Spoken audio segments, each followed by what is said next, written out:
Bharatiya Janata party, जिसकी अपनी एक अलग पहचान है।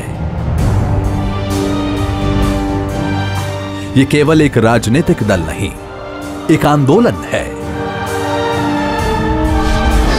विचारधारा जिसका प्राण है, जिसके सिद्धांतों में निष्ठा है, जो भारतीय संस्कृति के गौरवशाली अतीत से प्रेरणा लेते हुए मां भारती को परम वैभव की ओर ले जाने को संकल्पबद्ध है। भाजपा एक आंदोलन।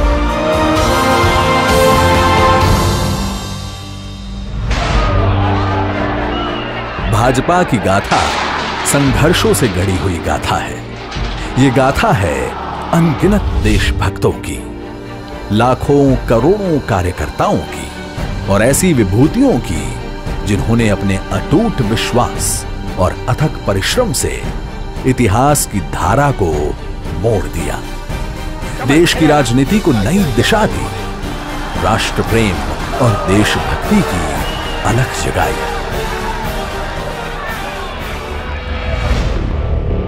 स्वतंत्रता के पश्चात जब नेहरू लियाकत पैक्ट पर हस्ताक्षर हुए, तब तत्कालीन प्रधानमंत्री नेहरू ने पाकिस्तान में रह गए हिंदुओं की जिम्मेदारी से मुंह मोड़ लिया।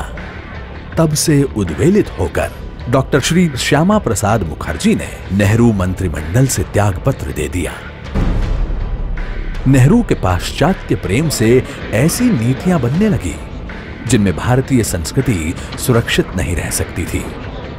कांग्रेस गांधीवाद को विस्मित कर नेहरूवाद के रास्ते पर चलने लगी। डॉक्टर मुखर्जी और कई अन्य राष्ट्रवादी नेताओं ने इस खतरे को भांप लिया। एक नए राजनीतिक दल की आवश्यकता महसूस की जाने लगी और इस तरह 1951 को स्थापित हुआ भारतीय जनसंघ। जनसंघ की ओर से मार्च 1953 में कश्मीर के पूर्ण विलय के लिए दिल्ली में सत्याग्रह आरंभ किया गया। डॉक्टर श्री श्यामा प्रसाद मुखर्जी ने तय किया कि वो बिना परमिट के कश्मीर में प्रवेश करेंगे। उन्होंने सिंह गर्जना करते हुए कहा था कि एक देश में दो विधान, दो निशान और दो प्रधान नहीं चलेगा। अपनी दृढ़ संकल्प शक्ति और जनता से मिल रहे समर्थन के बल पर 11 मई 1953 को श्री मुखर्जी ने बिना परमिट के कश्मीर में प्रवेश कर लिया और उनको गिरफ्तार कर लिया गया। 23 जून 1953 को संदेहास्पद स्थितियों में वे शहीद हो गए।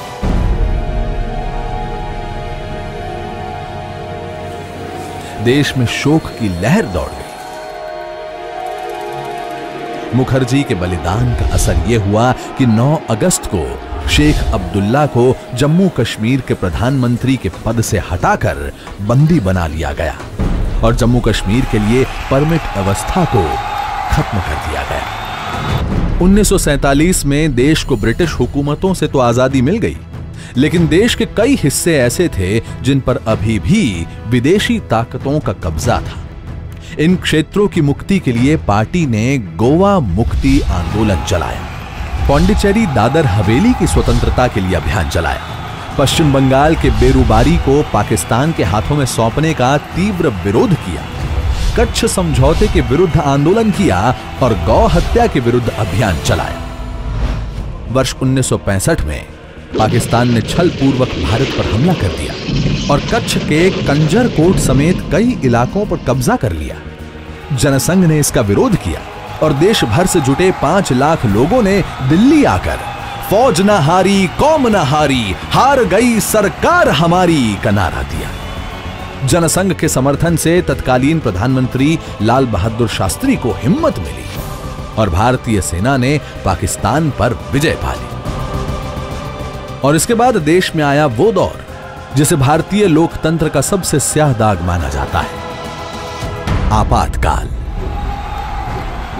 आपातकाल के दौरान तमाम बड़े विपक्षी नेताओं को जेल में डाल दिया गया और उन्हें यातनाएं दी गई। राष्ट्रीय स्वयंसेवक संघ पर भी प्रतिबंध लगा दिया गया। जनसंघ के हजारों कार्यकर्ताओं ने अग्रिम पंक्ति में खड़े होकर आपातकाल के दंश को झेला और 1977 के चुनाव में जनता पार्टी के नेतृत्व में देश को नई सरकार मिली। पर भारतीय राजनीति का यह पहल प्रयोग ज्यादा दिन नहीं चल पाया और आपसी लड़ाई व कांग्रेस के षड्यंत्रों के कारण सरकार गिर गई और 6 अप्रैल 1980 को जनता पार्टी से अलग होकर भारतीय जनता पार्टी का गठन हुआ।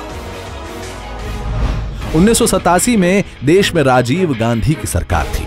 बोफोर्स मामले में उनकी सरकार पर भ्रष्टाचार के आरोप लगे और शाहबानो केस ने उनकी अल्पसंख्यक वोट बैंक की राजनीति का पर्दाफाश कर दिया। 25 सितंबर 1989 को पंडित दीनदयाल उपाध्याय की जयंती के मौके पर श्री लाल कृष्ण आडवाणी ने गुजरात के सोमनाथ से राम रथ यात्रा शुरू की।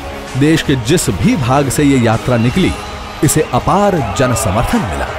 इस यात्रा ने न केवल भारतीय जनता पार्टी की राजनीति को बदल कर रख दिया, बल्कि देश के भविष्य को भी एक नई राह दी। 1991 का वो दौर जब आतंकवाद अपने चरम पर था, उसी दौरान भाजपा ने कश्मीर के लाल चौक पर तिरंगा फहराने का निर्णय लिया।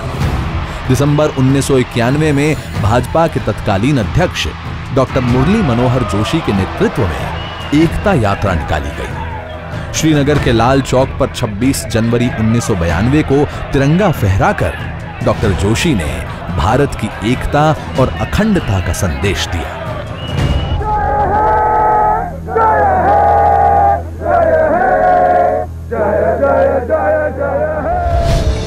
वर्ष 1996, 1998 और 1999 में 3 लोकसभा चुनाव हुए, जिसमें भाजपा सबसे बड़ी पार्टी बनकर उभरी और श्री अटल बिहारी वाजपेयी ने देश को सफल नेतृत्व दिया।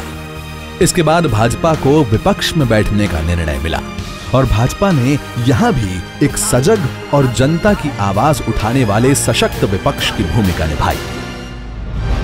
आज केंद्र और अनेक राज्यों में भाजपा और इसके गठबंधन की सरकारें अंत्योदय एवं एकात्म मानववाद के आधार पर जन कल्याण के कार्य कर रही है।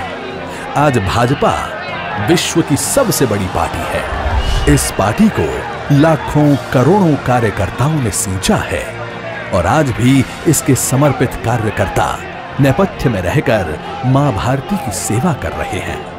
भाजपा का लगातार हो रहा देश में विस्तार इस बात का प्रतीक है कि लोगों की आस्था और विश्वास पार्टी नेतृत्व में बढ़ रहा है।